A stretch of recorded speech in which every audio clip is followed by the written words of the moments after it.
श्रीमन्नारायणीयं दशकं 78 त्रिदशवर्धतिवर्धितकौशलम् त्रिदशदत्तसमस्तविभूतिमत् जलधिमध्यगतं त्वमभूषयो नवपुरं वपुरञ्चितरोत्युषा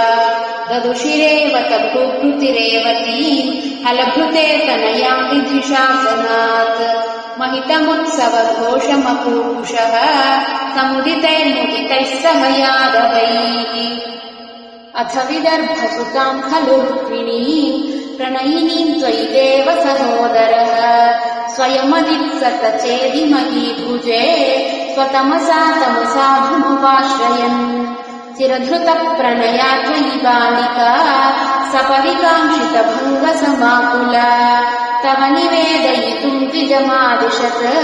स्वकदनं कदनङ्गविनिर्मितम् द्विजसुतोऽपि चतुर्णमुपाययौ तव पुरं हि दुराशदुरासदम् मुदमवापत सादरपूजितः स भवतापहृता स्वयम् स च भवन्तमवोचत कुण्डिने नृपसुता खलु राजति रुक्मिणी त्वयि समुत्सुकया निजधीरता रहितया हितया प्रहितोऽस्म्यहम् तव हृतास्मि पुरैव गुणैरहम् हरति मां किल चेति नृपोऽधुना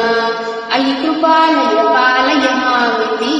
प्रजगदे जगदेकपते तया अशरणां यदि मां त्वमुपेक्षसे